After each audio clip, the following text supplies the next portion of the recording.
Well, good evening. I'm Brian Reagan, and this is Tyler Kelly. And we are here for Twilight Talks on faith, and tonight we are still looking at Moses. You say still? Well, after Jesus.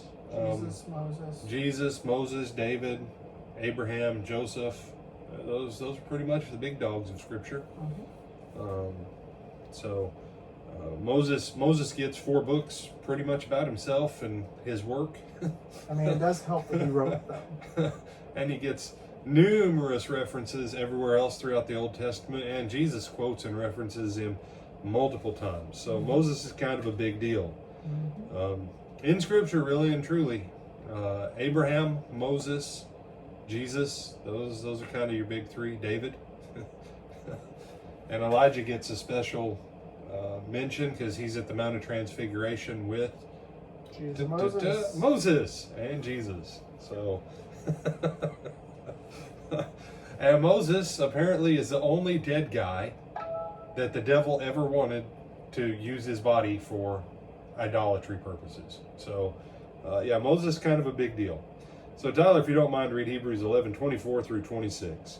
By faith, Moses, when he became of age, refused to be called the son of Pharaoh's daughter, choosing rather to suffer affliction with the people of God than to enjoy the passing pleasures of sin, esteeming the reproach of Christ greater riches than the treasures in Egypt, for he looked to the reward. All right. Suffering affliction.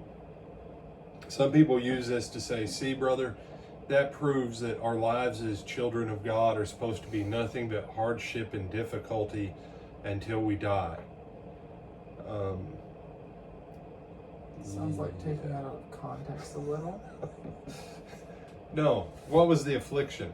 The affliction he chose was in contrast to being able to live like a God on earth and satisfy his every lust of the flesh.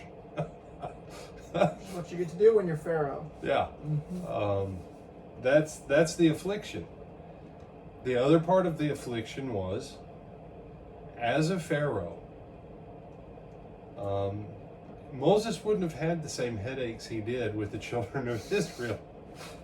Do what I say. Okay. Yeah, do what I say or else. First Pharaoh hates him, his wife hates him, the people hate him.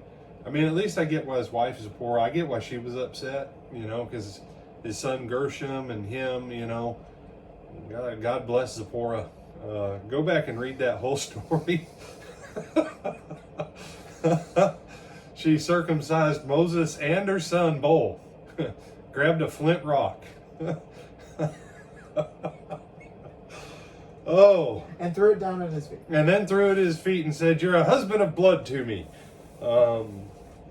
And someone, that's crazy. Well, after 40 years of, being able to live a quiet life in the desert with her shepherd husband, and now he's leading a nation of people and God's avenging angels coming at them because Moses and Gershom aren't circumcised, and she's going to lose her husband and her kid because he's, gone over to this God. And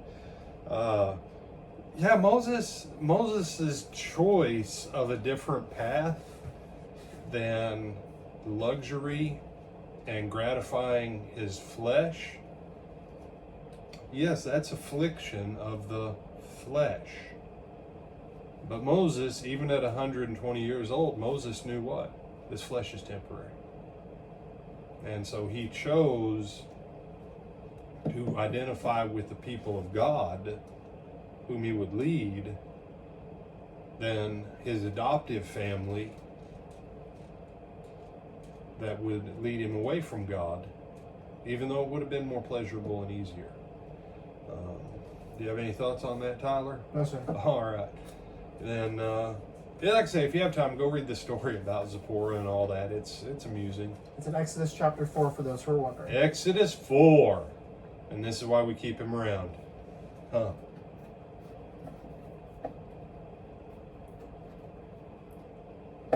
right.